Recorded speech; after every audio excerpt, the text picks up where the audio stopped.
ବାକ୍ୟରୁ ଗୋଟିଏ ଅଂଶ ପାଠ କରୁ କରୁ ଆମେ ଆଜିର ପ୍ରସଙ୍ଗରେ ଆଗକୁ ବଢିବା। ଆପଣ ମାନେ ମୋ ସହିତ ଜିହୋଶୁଆ ପୁସ୍ତକକୁ ଆସିବେ। ଜିହୋଶୁଆଙ୍କର ପୁସ୍ତକ 1 ଅଧ୍ୟାୟ 5 ପଦ ଆମେ ପାଠ କରିବା। ଏଠାରେ ପ୍ରକାର ଲେଖାଯାଏ, ତୁମ୍ଭର ଯାବଜୀବନ ତୁମ୍ଭ ସମ୍ମୁଖରେ କେହି ଠିଆ ହୋଇପାରିବ ନାହିଁ। ଆମ୍ଭେ ଯେପରି ମଶାଙ୍କ ସଙ୍ଗରେ ଥିଲୁ ସେପରି ଆମ୍ଭେ ତୁମ ସଙ୍ଗରେ ଥିବା।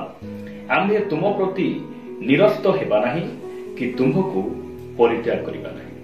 ଏହା ପରମେଶ୍ୱର ଜିହୋଶୁଆଙ୍କୁ ସେ ପ୍ରତିଜ୍ଞା କରୁଛନ୍ତି। ଜିହୋଶୁଆଙ୍କୁ ସେ ଉତ୍ସାହ କରୁଛନ୍ତି ଯେ ମଶାଙ୍କ ସହିତ ଆମେ ଯେପରି ଥିଲୁ ତୁମ୍ଭ ସଙ୍ଗରେ ମଧ୍ୟ ଆମେ ରହିବା। ପ୍ରିୟ ଭାଇ ଭଉଣୀ ମାନେ, ବାଇବଲରେ ଏ ପ୍ରକାର ଅନେକ ପ୍ରତିଜ୍ଞା ରହିଛି। ଆଉ ବିନା ସର୍ତ୍ତ ବିନା କଣ୍ଡିସନରେ କୌଣସି ପ୍ରତିଜ୍ଞା ପରମେଶ୍ୱର ଲେଖି ଦେଇନାହାନ୍ତି। ତାହାଙ୍କ ନାମର ଗୌରବ ହଉ। ଏହି ବାକ୍ୟ ଯେତେବେଳେ ଆମେ ପଢୁ, ଆମେ ଖ୍ରୀଷ୍ଟ ବିଶ୍ୱାସୀ ଭାବରେ ତାହାଙ୍କର ମନୋନୀତ ଲୋକ ଭାବରେ ଆମେ ବହୁତ ଉତ୍ସାହିତ ହେଇଯାଉ, ଖୁସି ହେଇଯାଉ। ଆଉ ଅନେକ ଭାଇ ଭଉଣୀ ମାନେ ଏ ବାକ୍ୟ ପଢିଲା ପରେ ସେମାନେ ସନ୍ତୁଷ୍ଟ ହେଇଯାଆନ୍ତି। ସେମାନଙ୍କ ଜୀବନ ଶୈଳୀ ପ୍ରଭୁଙ୍କର ବାକ୍ୟ ଅନୁସାରେ ସେମାନେ ଗଠନ କରନ୍ତି ନାହିଁ, ବାକ୍ୟ ମାନିବାର ମନ ଧାରଣ କରନ୍ତି ନାହିଁ। ମାତ୍ର ପ୍ରଭୁ ମୋ ସହିତ ଅଛନ୍ତି, ସେ ମତେ ଛାଡିବେ ନାହିଁ, ଏହି କଥା ଭାବି ସେମାନେ ସନ୍ତୁଷ୍ଟ ହେଇଯାଆନ୍ତି ଆଉ ଖୁସି ଆନନ୍ଦ ହେଇଯାଆନ୍ତି। ପ୍ରିୟ ଭାଇ ଭଉଣୀ ମାନେ, ଜର୍ଦ୍ଦନ ନଦୀରେ ଯେଉଁ ସମୟରେ ପ୍ରଭୁ ଯୀଶୁ ଖ୍ରୀଷ୍ଟ ସେ ବାପ୍ତିସ୍ମ ଗ୍ରହଣ କଲେ, ସେହି ସମୟରେ ଆକାଶରେ ଗୋଟେ ବାଣୀ ହେଲା। ପରମେଶ୍ୱର ଆପଣା ପୁତ୍ରଙ୍କ ବିଷୟରେ କହିଲେ ଯେ ଏ ଆମ୍ଭର ପ୍ରିୟ ପୁତ୍ର, ଏହାଙ୍କ ଠାରେ ଆମର ପରମ ସନ୍ତୋଷ। ଏହାଙ୍କ ଠାରେ ଆମର ପରମ ସନ୍ତୋଷ। ଯେଉଁ ପରମେଶ୍ୱର ଆପଣା ଅଦ୍ୱିତୀୟ ପୁତ୍ରଙ୍କୁ ଧରାପୃଷ୍ଠକୁ ପଠାଇଲେ ଆଉ ତାହାଙ୍କ ପ୍ରଶଂସା କଲେ ଆଉ କହିଲେ ଯେ ଏହାଙ୍କ ଠାରେ ଆମେ ବହୁତ ଖୁସି ଅଛୁ, ଆମେ ଆନନ୍ଦିତ ଅଟୁ ଯେ ଇଏ ଆମର ସନ୍ତୋଷଜନକ ଜୀବନ ସେ ବିତାଉଛନ୍ତି। ଏହି ପ୍ରକାର କଥା କହିଲେ, ମାତ୍ର ଯେତେବେଳେ ସମୟ ଆସିଲା ପ୍ରଭୁ ଯୀଶୁ ଖ୍ରୀଷ୍ଟ ସେ ନିଜେ କହୁଛନ୍ତି କ୍ରୁଶରେ ରହି, ଆଉ ସେଇ 7ଟି ବାଣୀ ମଧ୍ୟରେ ଗୋଟେ ବାଣୀ ସେ କହୁଛନ୍ତି, ହେ ମୋହର ଈଶ୍ୱର, ହେ ମୋହର ଈଶ୍ୱର, କାହିଁକି ମତେ ପରିତ୍ୟାଗ କର। ପ୍ରିୟ ଭାଇ ଭଉଣୀ ମାନେ, ପରମେଶ୍ୱର କେଉଁମାନଙ୍କୁ ପରିତ୍ୟାଗ କରିବେ ନାହିଁ, କେଉଁମାନଙ୍କୁ ସେ ପରିତ୍ୟାଗ କରିବେ। ଆଜି ବାକ୍ୟରୁ ମୁଁ ଅଳ୍ପ ସମୟ ଆପଣମାନଙ୍କୁ କହିବା ପାଇଁ ଚାହେଁ। ପ୍ରଭୁ ଯୀଶୁ ଖ୍ରୀଷ୍ଟଙ୍କୁ ସେ ନିଜର ପୁତ୍ର ହେଲେ ମଧ୍ୟ କିଛି ସମୟ ପାଇଁ ସେ କ୍ରୁଶରେ ତାଙ୍କୁ ପରିତ୍ୟାଗ କଲେ। ସେଥିପାଇଁ ଯୀଶୁ ନିଜେ କହିଲେ, ହେ ମୋହର ଈଶ୍ୱର, ହେ ମୋହର ଈଶ୍ୱର, କାହିଁକି ମତେ ପରିତ୍ୟାଗ କର। ତାହାଙ୍କୁ ପରିତ୍ୟାଗ କରିବାର କାରଣ ରହିଛି, ସେ ବିଷୟକୁ ଆମେ ଯିବା ନାହିଁ। ମାତ୍ର ମୁଁ ଆଜି କହିବା ପାଇଁ ଚାହେଁ ଯେ ପରମେଶ୍ୱର କେଉଁମାନଙ୍କୁ ପରିତ୍ୟାଗ କରନ୍ତି ନାହିଁ। ପ୍ରିୟ ଭାଇ ଭଉଣୀ ମାନେ, ପ୍ରଭୁ ଆମକୁ ଅନୁଗ୍ରହ କରନ୍ତୁ। ପ୍ରଥମ ବିଷୟ ମୁଁ ଆପଣମାନଙ୍କୁ କହିବା ପାଇଁ ଚାହେଁ, ଆପଣମାନେ ଏବ୍ରୀ ପୁସ୍ତକ 13 ଅଧ୍ୟାୟକୁ ଆସିବେ। ଏବ୍ରୀ ପୁସ୍ତକ 13 ଅଧ୍ୟାୟ 5 ପଦ ଏ ପ୍ରକାର ଲେଖାଯାଏ, ଆଚାର ବ୍ୟବହାରରେ ଧନଲୋଭ ଶୂନ୍ୟ ହୁଅ। ତୁମ୍ଭମାନଙ୍କର ଯାହା କିଛି ଅଛି ସେଥିରେ ସନ୍ତୁଷ୍ଟ ଥାଅ, କାରଣ ସେ ନିଜେ କହିଅଛନ୍ତି, ଆମ୍ଭେ ତୁମକୁ କେବେ ହେଁ ଛାଡ଼ିବା ନାହିଁ, ଆମ୍ଭେ ତୁମକୁ କେବେ ହେଁ ପରିତ୍ୟାଗ କରିବା ନାହିଁ। ତାହାଙ୍କ ନାମର ଗୌରବ ହଉ।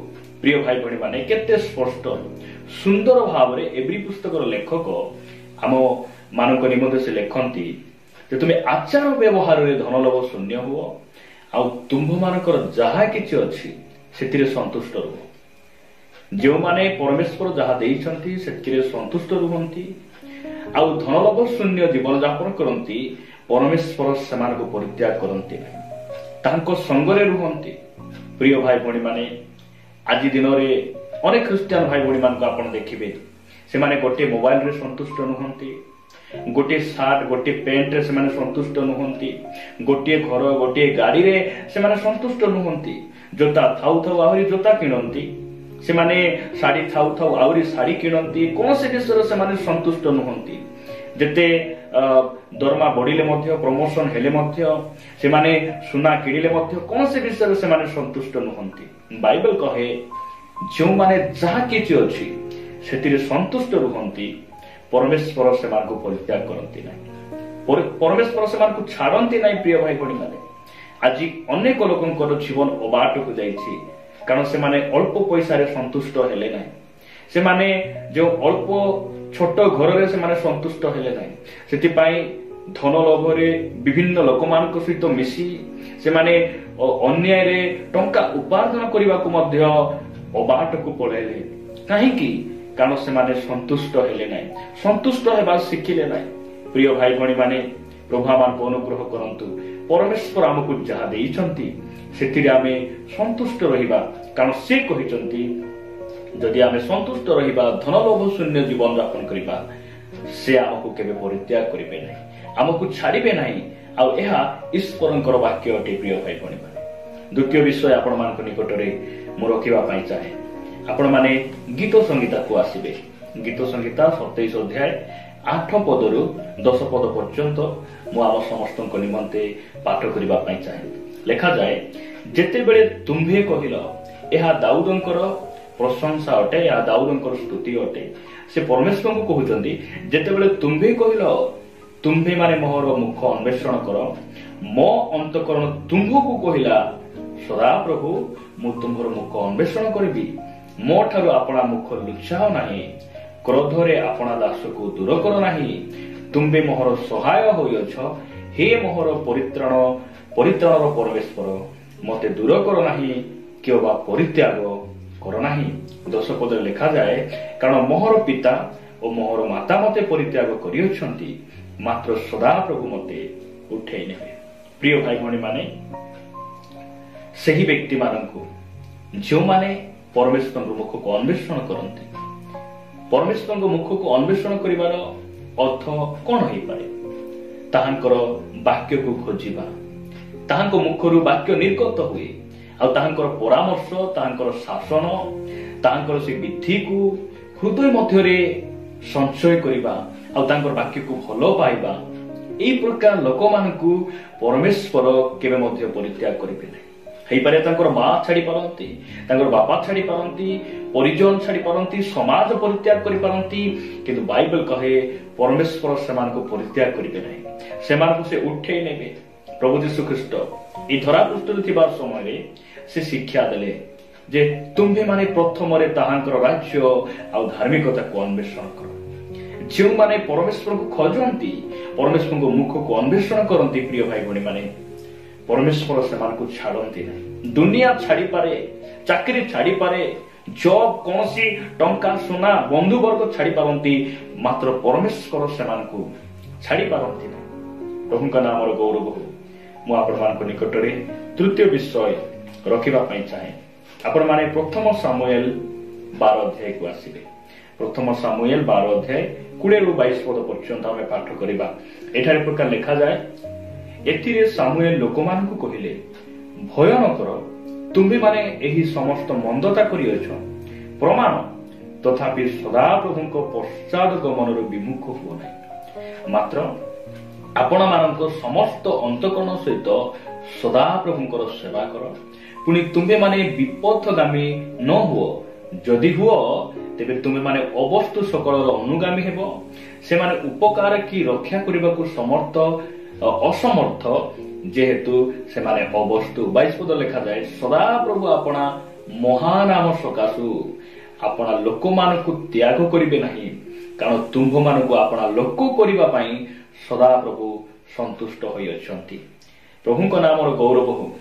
ପ୍ରିୟ ଭାଇ ଭଉଣୀ ମାନେ, ଏହି ସ୍ଥାନରେ ସାମୁଏଲ ଇସ୍ରାଏଲ ଲୋକମାନଙ୍କୁ କହୁଛନ୍ତି, ତୁମେ ପାପ କରିଛ, ମନ୍ଦ କରିଛ, ତଥାପି ତୁମେ ପରମେଶ୍ୱରଙ୍କୁ ପରିତ୍ୟାଗ କରି ଅବାଟକୁ ଯାଅ ନାହିଁ।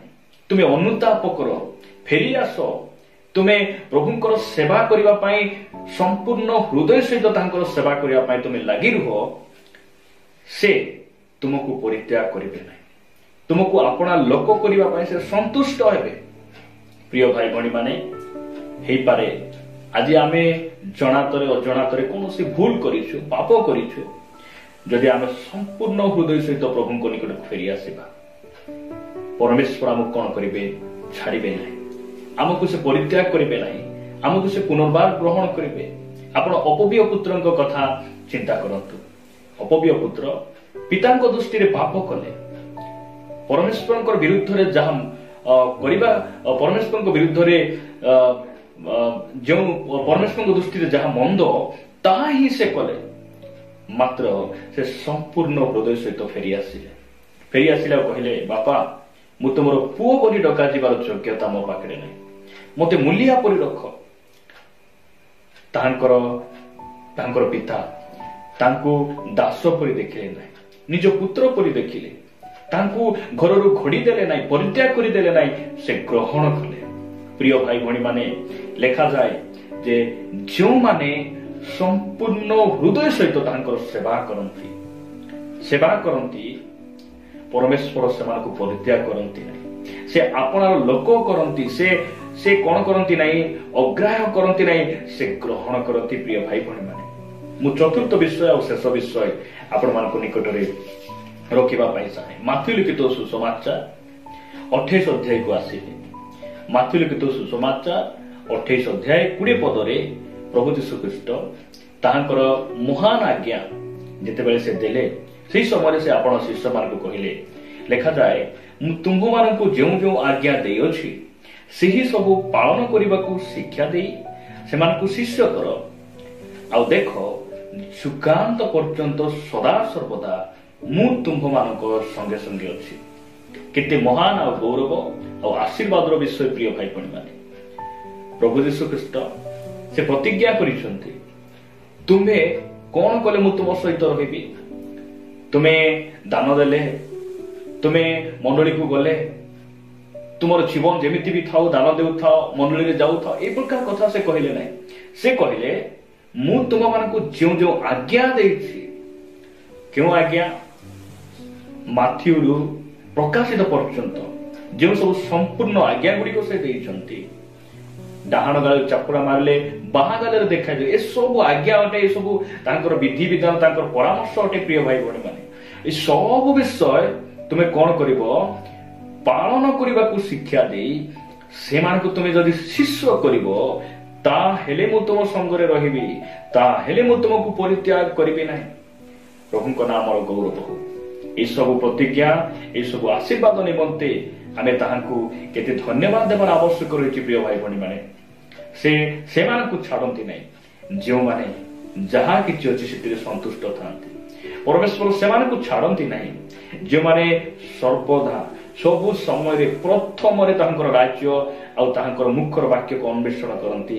ପରମେଶ୍ୱର ସେମାନଙ୍କୁ କେବେ ମଧ୍ୟ ପରିତ୍ୟାଗ କରନ୍ତିନି। ଆମେ ତୃତୀୟ ବିଷୟ ଦେଖୁଥିଲୁ ଯେ ଯେଉଁ ବ୍ୟକ୍ତିମାନେ ସମ୍ପୂର୍ଣ୍ଣ ହୃଦୟ ସହିତ ପରମେଶ୍ୱରଙ୍କର ସେବା କରନ୍ତି, ପ୍ରଭୁଙ୍କ ଦୃଷ୍ଟିରେ ପାପ ମନ୍ଦ କଲା ପରେ ମଧ୍ୟ ଅନୁତାପ କରି ଫେରି ଆସନ୍ତି, ପରମେଶ୍ୱର ସେମାନଙ୍କୁ ପରିତ୍ୟାଗ କରନ୍ତି ନାହିଁ, ସେମାନଙ୍କୁ ସେ ଗ୍ରହଣ କରନ୍ତି। ଶେଷ ବିଷୟ ଆମେ ଦେଖୁଥିଲୁ, ଯେଉଁମାନେ ତାହାଙ୍କର ଆଜ୍ଞାକୁ ପାଳନ କରିବାକୁ ଶିକ୍ଷା ଦେଇ ସେମାନେ ଯୀଶୁଙ୍କର ଶିଷ୍ୟ କରନ୍ତି।